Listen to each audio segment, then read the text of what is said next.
반갑습니다. 네.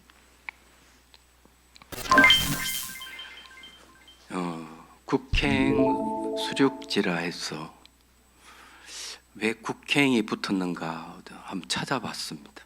1397년에 이성계가 나라의 안녕과 국민의 평안을 기원하기 위해서 이 진관행사에서 처음으로 수륙제를 봉행했다는 겁니다. 625년 전이죠. 그래서 깜짝 놀랐습니다. 우리가 왜 수륙제를 지내야 되는가? 수륙제는 물에 사는 중생, 육지에 사는 중생들 그 영혼을 달래주고 천도하는 의식이죠. 그런데 지구상에서 1년에 이 중생들이 몇 명이 죽는가? 전 깜짝 놀랐습니다. 찾아보고는 600억이나 되는 동물들이 죽습니다. 소, 돼지부터 해서 가장 많이 죽는 중생은 닭입니다. 1년에 500억 마리가 죽습니다. 동물들하고 우리하고는 어떤 면에는 차이가 없어요. 동물들도 기억할 줄 알고 생각할 줄 알고 아파할 줄 알아요. 감정이 있어요. 똑같은 마음을 가진 존재라는 겁니다. 그런데 왜 이렇게 죽어야 하는가 하는 문제를 생각해 봤습니다. 그 이야기를 좀 할 필요가 있을 것 같아요. 왜 죽어야 하는지. 많은 생명이 죽을 때에는 거기에는 뭐가 있느냐 하는 겁니다. 바로 인간의 무지가 있습니다. 부처님의 깨달음 내용이 12연기인데 그 연기법에 보면 무명, 행식, 명색, 유깁, 촉수, 예치, 유, 생, 노사. 무명은 무지를 이야기하는데 무명으로부터 결국 늙고 병들고 죽는다는 겁니다. 수많은 생명이 죽는 것은 이 무명, 무지에 의해서 죽는다는 겁니다. 인간의 무지에 의해 가지고 수많은 생명이 희생되고 있는 거죠. 그 결과가 지금 나타나고 있죠. 유럽 쪽이나 미국 쪽에 산불이 난다든지 홍수가 난다든지 이런 게 기후 변화에서 오는 건 이 동물의 죽음과 상호 관계가 있습니다. 오죽했으면 학자들이 다른 고기는 그러더라도 소고기만은 먹지 않으면 지구 온도 1도로 낮출 수가 있다. 이렇게 얘기할 정도예요. 자동차 한 대가 탄소를 발생하는 것 소 4마리하고 같이 맞먹습니다. 지구상에 있는 차보다는 소가 더 많다는 겁니다. 소가 방귀 뀌고 하품하고 전부 탄소입니다. 그런데 그 동물을 맛으로 먹기 때문에 문제가 되는 것이죠. 고기 1kg를 얻기 위해 가지고 곡물 4kg를 소에게 먹여야 돼요. 이런 것은 전부 다 무지에서 오는 겁니다. 이런 이야기는 여러분들이 다 들었으리라 보고요. 무지, 무명이 얼마나 많은 생명을 죽이는가에 대해서 역사적인 이야기를 하나 해드리죠. 혹시 오펜하이머 영화를 보신 분 계시죠? 그 사건은 여러 가지 시각에서 볼 수 있지만은 불교적인 시각에서 보면은 문명 무지에서 일어난 비극입니다. 1938년도에 독일 과학자가 원자를 쪼개니까 엄청난 에너지가 나온다 하는 사실을 알게 됐어요. 그리고 1939년도 2차 대전이 발발하죠. 그리고 유태계 독일 과학자들은 미국으로 망명합니다. 그래 아이슈타인 이름으로 편지를 쓰죠. 트루먼 대통령에게. 히틀러가 원자폭탄을 먼저 만들면 안 된다는 거죠. 수많은 사람이 희생될 거니까 미국에서 먼저 만들어야 된다고 탄원서를 넣는 거죠. 그런데 미국 정부는 꼼짝도 하지 않았어요. 영국 정보부에서 정보를 제공했죠. 그래서 이제 원자폭탄을 만들기로 한 겁니다. 오펜하우머가 책임자로 많은 과학자들 규합해서 3년 만에 폭탄을 만들어내죠. 히로시마하고 나가사키에 폭탄이 투하됨으로 해서 약 30만 명이 한 번에 죽었습니다. 그런데 이거 어디서 비롯됐습니까? 히틀러는 600만 명을 죽였습니다. 유태인들을. 무지에서 기인하는 거죠. 무명이 있다는 것은 결국 죽음이 있다는 겁니다. 우리가 이 수륙제를 왜 하겠습니까? 무지에서 벗어나야 되겠죠. 많은 생명에 대해서 우리가 이렇게 제를 올리고 극락왕생을 빌고 이렇게 하는데 근본적인 문제는 이 무명을 없애는데 우리 주력을 해야 됩니다. 저는 그렇게 봅니다. 능가경에 보면은 이런 얘기가 있죠.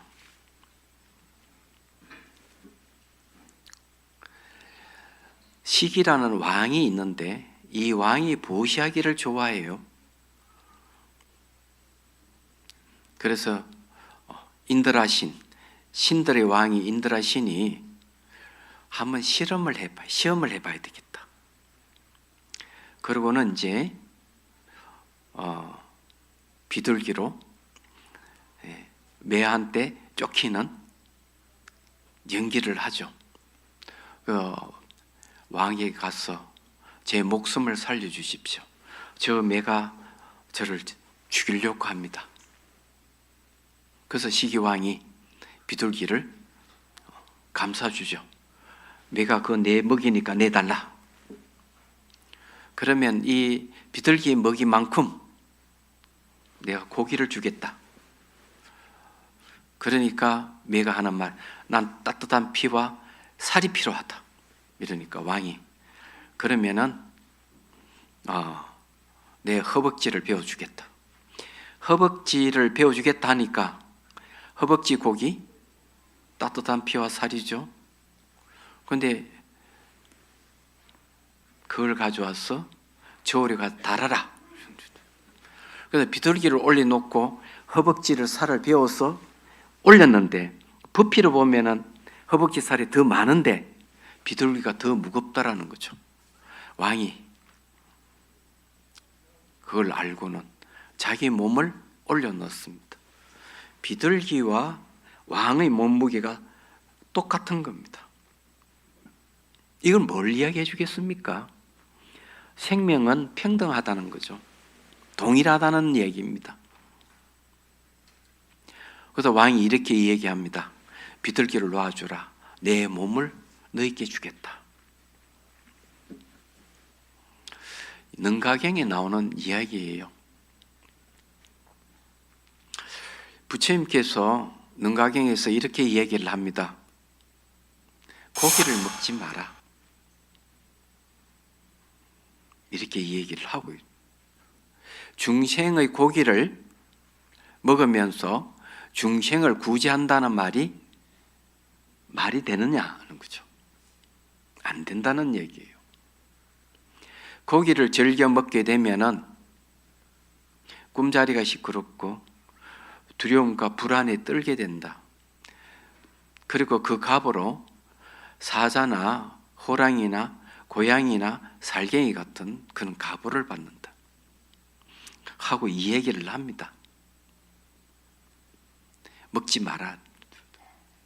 중생을 위해서. 이렇게 얘기하죠.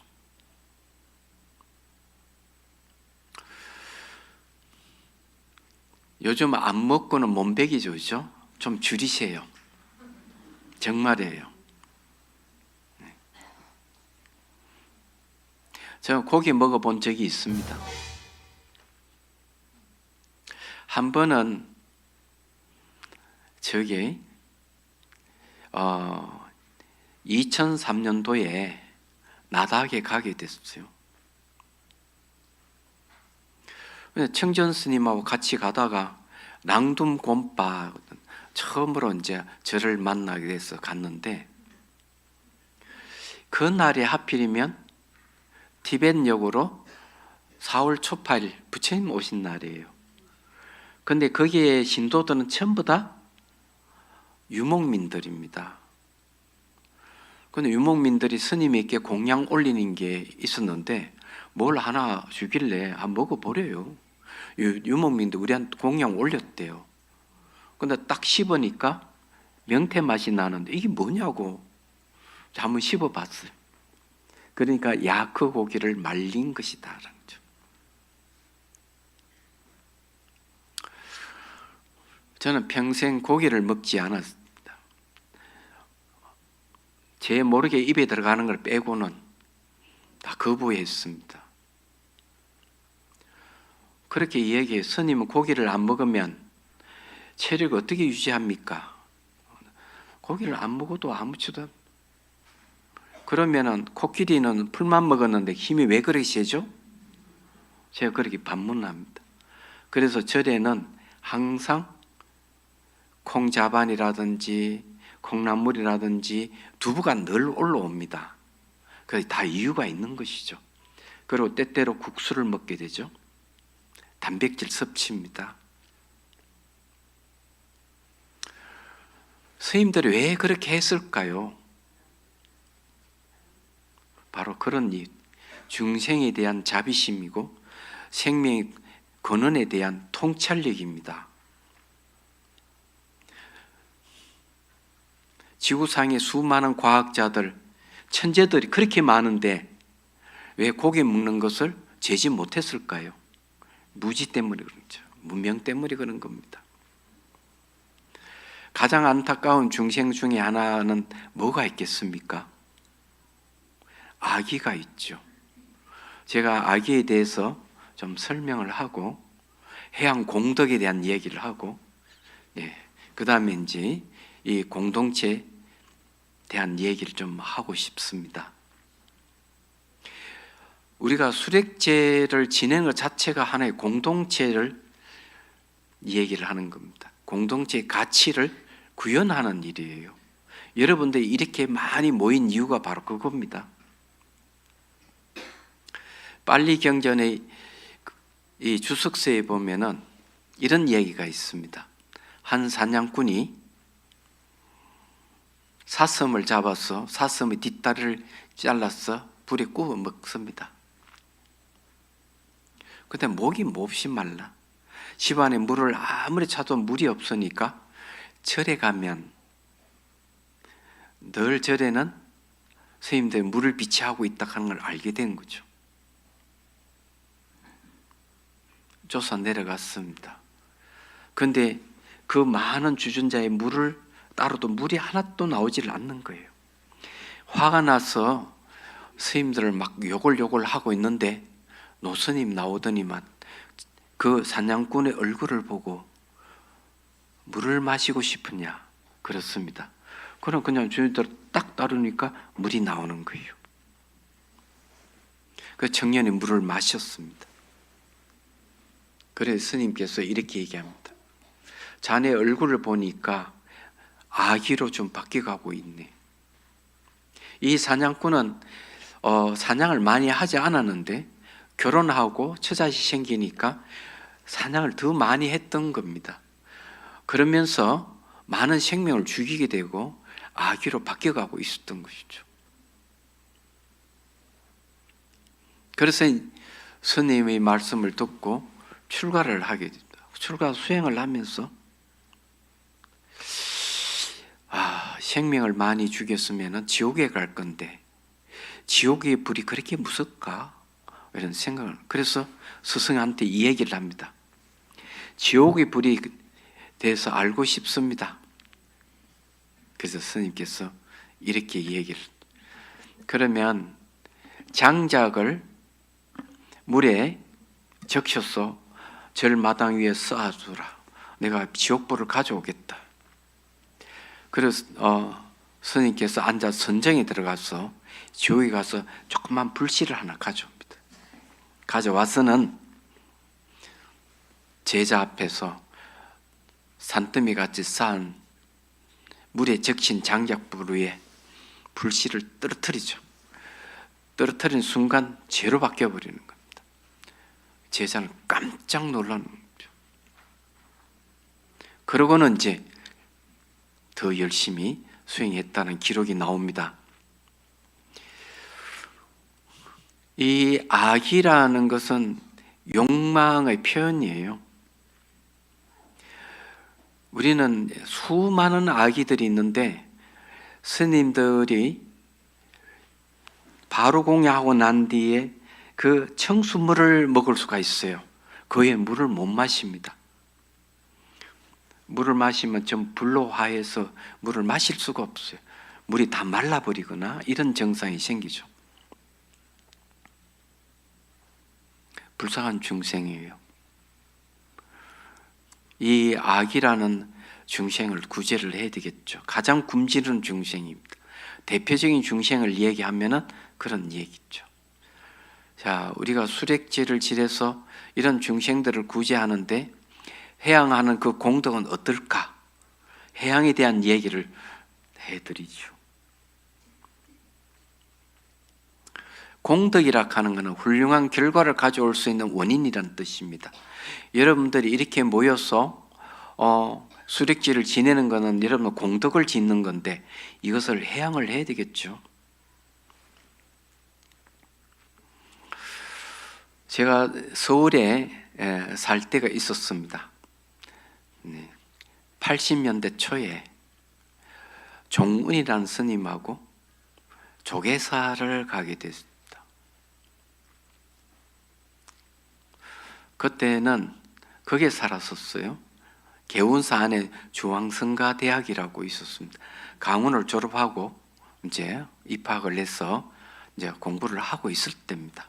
근데 조계사에 이제 가게 돼서 종문이라는 스님하고 같이 이제 도반이니까 가게 됐는데 웬 처녀가 종문 스님에게 물건을 보시를 했어요. 스님은 딱 물건을 받자마자 그 처녀의 옷자락을 딱 잡았습니다. 잡고는 붙들고는 그 앞에 있는 다방에 데려가서는 물건을 딱 끄집어내 놓고 이걸 왜 주느냐고 물어본 거죠. 그런데 이 처녀의 모습이 범삼치 않았습니다. 키는 작고 등이 굽었습니다. 곱사등을 갖고 있었죠. 그런데 얼굴은 미소를 짓고 빛나고 있었어요. 그래서 그 연유를 물어보겠다. 왜 이것을 주느냐? 선생님, 저는 일주일에 2차례 조계사 가는 날을 정해서 어느 누구에게나 보시를 행합니다. 그러면서 이런 이야기는 정혜는 장인이기 때문에 낙담을 하고 자기 여동생에게는 편지도 오고 선물도 주고받고 애인하고 그러는데 그런 걸 보면서 자살 기도를 2번이나 하고 죽지 못해서 이러고 있습니다.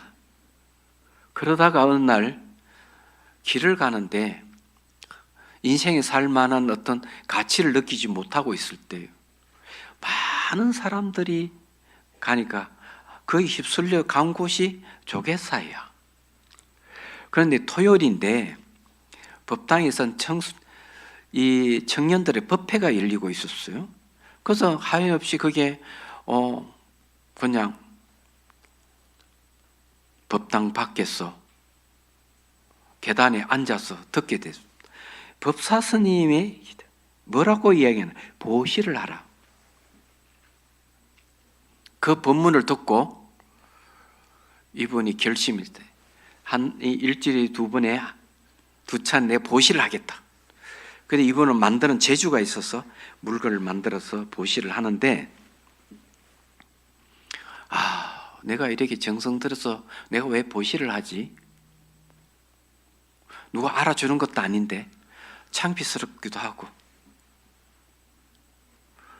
그러다 참고 스님 말씀에 따라서 계속 보시를 하다가 한 3개월쯤 지났어야 비로소 이런 깨달음이 왔다는 겁니다. 내가 보시를 하는 것은 본인이, 모든 사람들은 다 받아서 이루어진 존재다. 우리는 부모에게 은혜를 입고 동식물의 음식을 먹고 공기라든 다 받아서 이루어진 존재이기 때문에 부처님 말씀이니까 베푸는 게 아니라 당연히 내가 받아서 이룬 존재, 그러면 나도 남에게 베푸는 건 당연한 일이다 하는 깨달음이 왔다는 거죠. 그런 기쁨이 생기기 시작을 하는 거죠. 내 몸이 장애가 아니라 이러한 사실을 모르는 것이 장애다 하고 생각을 했던 겁니다. 그리고는 내가 물건을 만들 수 있는 능력이 있으니까 이것을 남에게 베풀자 하는 거죠. 그리고는 이제 인생을 바꾸게 됐습니다. 보시한다는 건 해양한다는 거예요. 얘기하자면. 그래서 이분은 파랑새락하는 익명으로 글도 쓰고 조계사에서 청소년 상담도 하고, 그러다가 그 나병 환자촌에 청년들하고 같이 봉사하러 갔을 때 손이 뭉뚱뭉뚱한 나병 환자들이 그냥 고맙다고 그 밥풀 묻은 내 콜라를 따라주는 거 아무도 청년들은 받지를 않더라고요. 자기는 받아서 마시고 같이 보응도 하고 아무렇지도 않다. 본인은 생명이라는 것은 받아서 이룬 존재이기 때문에 남에게 베풀어야 된다. 여러분들 태어나고 지금까지 채식만 하시진 않았죠? 고기를 드셨잖아요. 그죠? 저도 어릴 때 먹었습니다. 그러면 미안한 마음도 있어야 될 거고, 생명을 보존했으니까 고마운 마음이 있으면 해양을 해야 될 거 아니에요? 받았으면 주는 것이 있어야 되는데 받기만 하고 주지 않으면 이기적인 것이죠. 그렇잖아요? 그래서 우리가 이렇게 모인 거 아니에요? 그러면 해양은 어떤 뜻이 있는가? 해쟁론에 보면 용수보살이 저술이에요. 일단의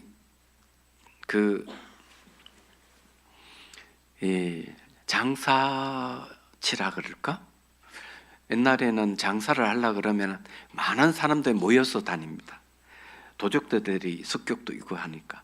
그런데 그 중에서 이제 장사를 하기 위해서 쭉 가다 보니까 발가벗은 여자아이가 추위에 발발발발 떨고 있는 거죠. 그래서 한 상인이 가서 내 이 옷을 줄까? 이러니까 여자아이가 하는 얘기가, 그 옷을 저한테 준다고 해서 저 입을 수가 없습니다. 어떻게 해야 되면 너가 옷을 입을 수 있느냐? 이러니까 이렇게 얘기합니다. 요 밑에 가면 절이 있으니까 옷감을 스님에게 사정 이야기하고 맡기면은 제가 옷을 입을 수가 있습니다. 그건 알고 보니까 아기예요. 여자 아기예요. 그래서 주위에 발발 떨고 있었던 것이죠. 그래서 상인들이 그걸 보고 절에 가서 옷감을 내놓고 이 아기에 대한, 여자 아기에 대한 얘기를 했습니다. 그러니 스님이 알았다고. 보시를 하고 얼마 있어서 아기가 다시 나타나서 옷을 입고 너무 고맙다고. 이게 해양입니다. 내가 가지고 있는 것을 남에게 베풀어야 되는 것이죠. 삼처 해양은 해야 되지 않습니까? 일체 중생들에게 우리가 은혜를 입었으니까 다시 돌리는 해양을 해야 될 것이고, 부처님께 우리에게 생사가 없는 도리를 가르쳐 주시니까 부처님께 해양을 해야 되고, 또 하나는 우리는 이런 해양하는 목적이 삶과 죽음에서 벗어나서 불사, 열반을 얻는 데 있습니다. 이야기하자면, 그래서 완전한 깨달음을 얻어서 무조처 열반을 얻는 걸 목적으로 해야 됩니다. 그러면은 깨달음의 해양을 해야 됩니다. 그래서 여러분들이 수륙제에 동참을 해서 이 모든 생명에게 이때까지 살아오면서 사유했던 공덕을 베풀 때는 삼처 해양이 되어야 되는 거죠. 마지막에는 완전한 깨달음을 얻는 해양이 되어야 됩니다. 그래야만 무지가 없어지는, 무명이 없어지는 거죠. 이게 되지 않으면 아무 소용이 없습니다. 여러분들이 생각을 해 보십시오. 소는 36개월 되면은 도살을 합니다. 암소는 좀 놔두죠. 새끼를 낳기 때문에. 그래서 새끼 낳을 능력이 없으면 도살장에 가게 돼 있습니다. 여러분들이 소고기를 너무 즐기면은 소로 태어날 가보를 받을 가능성이 있어요. 소로 태어나면은 36개월 만에 인간 입으로 들어갑니다. 혹시 여러분 개를 키우고 고양이를 키웁니까? 어느 학자가 이렇게 기고를 해놨어요. 고양이라든지 개의 사료를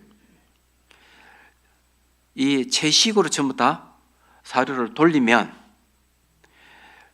1년에 약 76억 마리의 소나 돼지가 살 수가 있다. 놀라운 일이죠. 우리 좀 자제를 하셔야 됩니다. 그래서 해양을 할 때 이렇게 삼처 해양을 하면서 마지막에는 무지가 깨질 수 있도록 완전한 깨달음을 얻을 수 있도록 서원을 하셔야 됩니다. 얘기하자면 그것이 바로 공덕을 해양하는 방법이에요. 베풀어야 됩니다.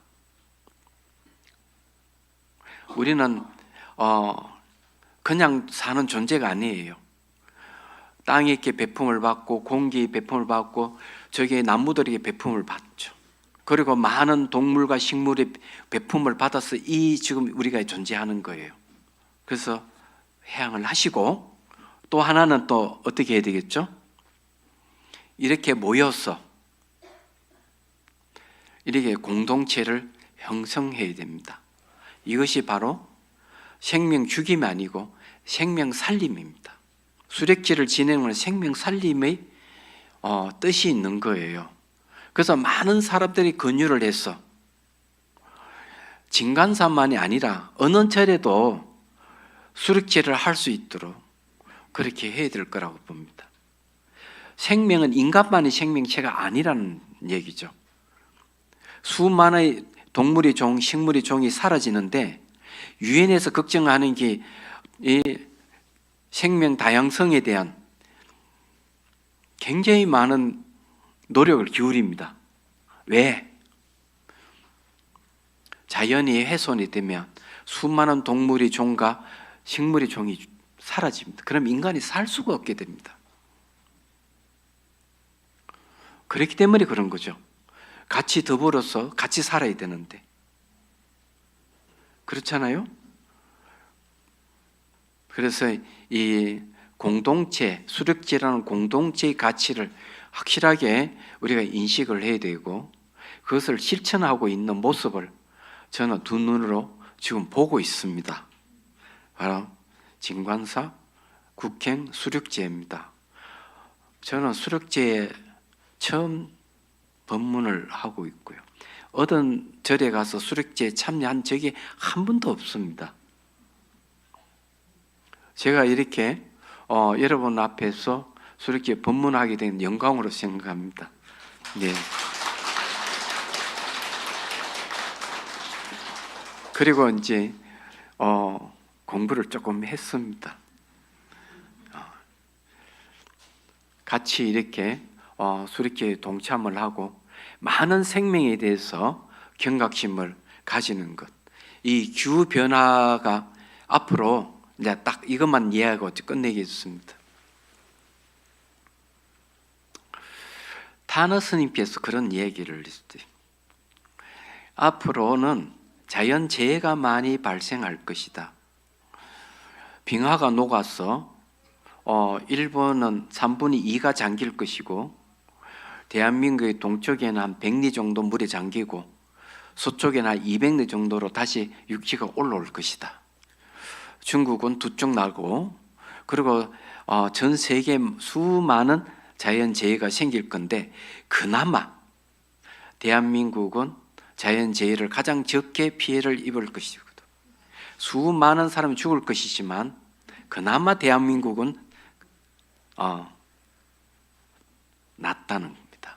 그래서 여러분들이 이제 앞으로 수많은 자연재해가 많이 생기고 많은 생명시고 많은 사람이 죽을 겁니다. 그래서 매년 이 진관사의 수력제, 국행 수력제를 이렇게 하는 것에 대해서 많은 동참을 하시고요.